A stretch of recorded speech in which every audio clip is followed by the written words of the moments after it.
তোমার হাতে যে সেদিন একটা টাচ মোবাইল দেখলাম, এই মোবাইলটা তুমি কোথায় পাইছো? টাচ মোবাইল এটা তো হচ্ছে ইয়া দিছে ওই কি, এটা হচ্ছে জো বাইডেন দিছে আমাকে, জো বাইডেন। এই জো বাইডেন আজকে এই টাচ মোবাইলের হেডফোন হারিয়ে গেছে ভাইয়া, দেখেন এই টাচ মোবাইলে একটা হেডফোন ছিল বুঝছেন, ওই হেডফোনটা মৌচাকের মার্কেটে গেছিলাম, এই তো ওই ব্যাগ কোনটা আজকে 250 টাকা দিয়ে। টাচ মোবাইলটা কই পাইছো? এটা সত্যি কথা, ওই যে রমনা সার্কিট হাউসের রোড আছে না, রুহুল আমিন নামে পাবলিক, আমার বড় আব্বু হয়, বড় বাবা, ঠিক আছে, ওই বড় বাবার কাছে জো বাইডেন দিছে পাঠাই, ঠিক আছে। সিম আর মেমোরি পাই নাই, বাট মোবাইল পাইছে, মোবাইলের ইয়ারফোন আর আমার গায়ে একটা হলুদ ইয়েলো গামছা ছিল, ওই ইয়েলো গামছার হেডফোন মৌসাকে মার্কেটের লোকেরা চুরি করে নিছে ভাইয়া, মনটা খারাপ হয়ে গেছে। আমি একটু লক্ষ্মী টাইপের মেয়ে, বুঝো না, আমার যদি একটা টাকা যায় কষ্ট লাগে, কোনো জিনিস গেলে কষ্ট লাগে, বলে নিলে আমার। এই ফোন তোমাকে জো বাইডেন পাঠাইছে? হ্যাঁ, জো বাইডেন পাঠাইছে। এখন এই ফোনে আর মোটামুটি কাজ হচ্ছে না ভাই, আমি ফোনটা ইউজ করে মজা মানে পাচ্ছি না, ঠিক আছে, জাস্ট মানে বিরক্তিকর, ডিসকাস্টিং, অস্বস্তিকর, ইনস্টেবিলিটি, অস্থিরতা লাগতেছে, ঠিক আছে। এখন আমার যেটা লাগবে সেটা হলো আইফোন লাগবে, আইফোন হলো আমার জন্য মানে কাজ আরো কি হবে, আরো দ্রুত। আমার কি করো তুমি এই স্মার্টফোন দিয়ে, কি করো?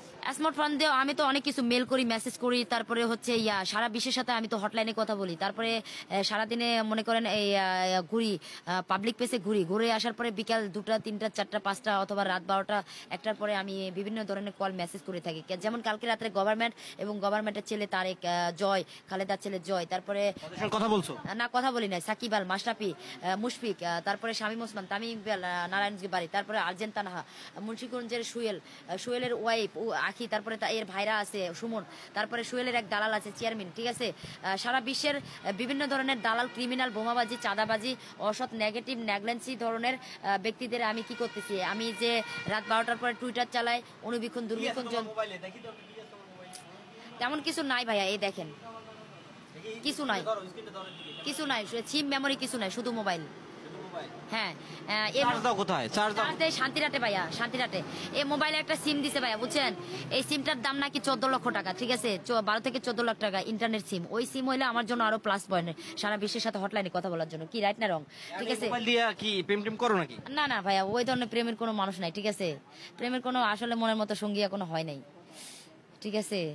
তুমি না বললাতে তোমাকে অনেকে আমাকে তো অনেকে প্রপোজ, না আমারটা আলটিমেটলি ভাবে বাংলাদেশে মনে হয় যে আনুমানিক 20,000 ছেলে পাগল আমার জন্য, এই আমার ঢাকা 20,000 ছেলে পাগল তোমার জন্য? 20,000 ছেলে, ঢাকা জগন্নাথের বিশ্ববিদ্যালয় স্টুডেন্ট রফিক, অ্যাকাউন্টিং এর স্টুডেন্ট, তারপরে চট্টগ্রামে অহেদ জমিদারের ছেলে, তারপরে রাকিবের ভাগনা, এরাও জমিদার, রানা শাহিন, এরাও জমিদারের ছেলে, সাগর, কৃষ্ণ, বাবু, আকাশ, এরাও মানে মোটামুটি মিডিয়াম ফ্যামিলির ছেলে, তারপরে হচ্ছে নাসির খান, ওসমান, এরাও মানে মিডিয়াম, তারপরে হচ্ছে সেদিন যে বললা যে হিরো আলম তোমার খালাতো ভাই হয়। ভাইয়া আসলে হিরো আলম খালাতো ভাই, আসলে হিরো আলম আমার জন্য কোনো কিছু যোগ্যই না, she is disqualify, she is unperfect, ঠিক আছে, সে আমার জন্য কোনোভাবে যোগ্যই না, সে আনকোয়ালিফাই, আনপারফেক্ট, ঠিক আছে। হিরো আলম কি যোগ্যতা আছে? হিরো আলমের পড়াশোনার যোগ্যতা মাত্র 5 পাস, ঠিক আছে, আর আমার যোগ্যতা মনে করেন এসএসসি গোল্ডেন, জিপিএ 5, আইএসএসসি 4.5, অনার্সে 3.50, তারপরে বিসিএসসি হিউম্যানিটিক্স এসএমবি আর রিসার্চ, মানে মানুষের উপর আমি গবেষণা রিসার্চ করি, ঠিক আছে, ঠিক আছে, কোন মানুষটা কিরকম, কার কিরকম, যেমন এখানে 3টা ছেলেকে আমি ভাই ডাকছি, ওরা আমার ছোট ভাই, ঠিক আছে, তার মধ্যে 3জনকে মোটামুটি ভালো আইডেন্টিফাই শনাক্ত করা হয়েছে, এনশিওর করা হয়েছে, ঠিক আছে। ওদের কাছে আমি আমার দুঃখের কষ্টের কাহিনী, লাইফের হিস্টোরি, স্ট্রাগলিং, ফাইটিং, মানে অনেক কিছু, আমি কি কষ্ট পরিশ্রম সাধনা করছি, কোথায় ছিলাম, কোথায় আসলাম, কোথায় যাব, এগুলো A to Z, ওরা আমার পর, আপন কেউ না।